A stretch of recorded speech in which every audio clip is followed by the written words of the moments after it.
Hello, c'est Anestelle du blog Plaisir d'apprendre. Aujourd'hui, je brave le froid, ça gèle, ça caille, c'est horrible.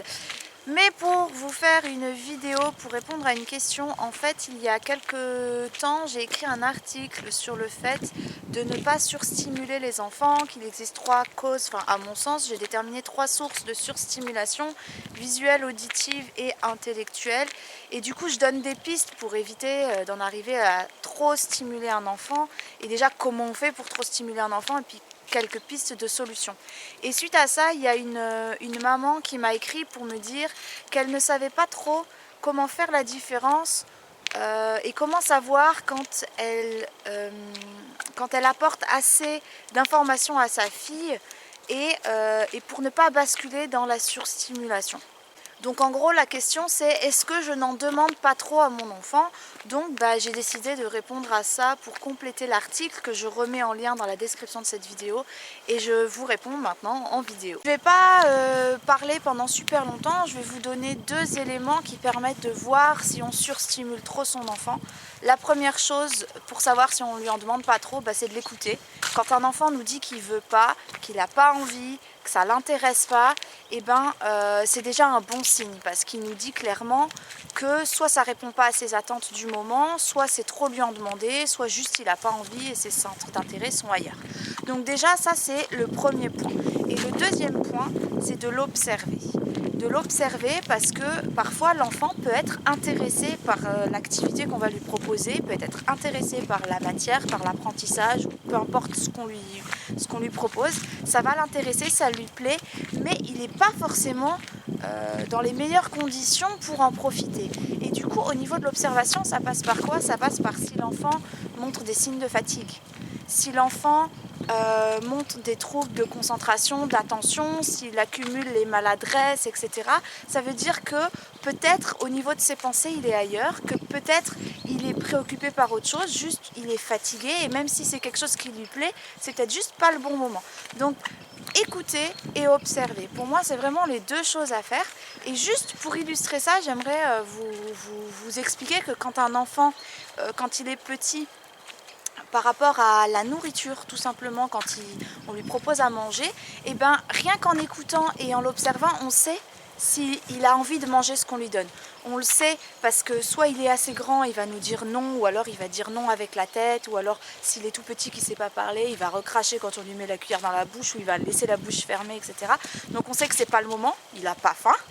Et en l'observant aussi, on va voir s'il met une moue de dégoût, si il a sommeil, si voilà, il mange mais qu'il est ailleurs, etc. Et en fait, ce sera pareil pour les apprentissages. C'est juste ça.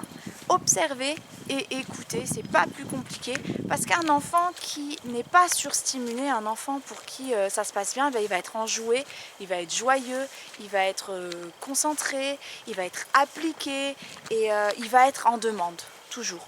Donc si l'enfant montre des signes de fatigue, montre des signes comme quoi il n'a pas assez d'attention, il n'est pas assez concentré ou il est maladroit, on peut simplement lui proposer, écoute, on arrête là pour aujourd'hui, on le refera plus tard, est-ce que tu es d'accord? Et l'enfant en général il va dire oui, parce que si la thématique lui plaisait, l'activité lui plaisait, il sait qu'il va pouvoir la refaire plus tard.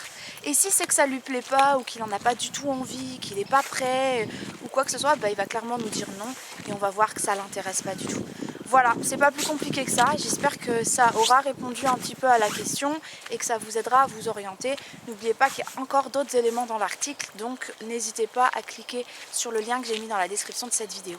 Ah oui, et j'aimerais rajouter une chose, c'est que autant comme dans l'image de l'enfant qui a faim, l'enfant va réclamer quand il a faim et il va le montrer par des pleurs quand il est petit, par des cris, par des signes, il va bâiller, il va commencer à s'impatienter, etc.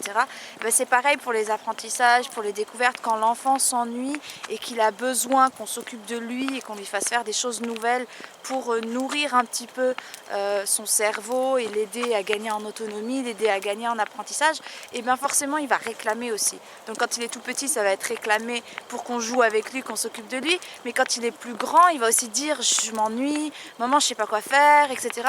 Et donc là aussi c'est à nous de proposer des activités, de proposer des choses pour s'engouffrer dans son envie de nourrir sa réflexion, de nourrir aussi tout son intellect en fait. Donc voilà, c'était le petit truc que je voulais rajouter en aparté. Sur ce, je vous laisse ici. N'hésitez pas à vous abonner au blog Plaisir d'apprendre si ce n'est pas déjà fait pour recevoir plein d'outils pour cultiver le plaisir d'apprendre pour vos enfants, pour vos élèves. Et moi, je vous dis à très vite pour la suite. Ciao!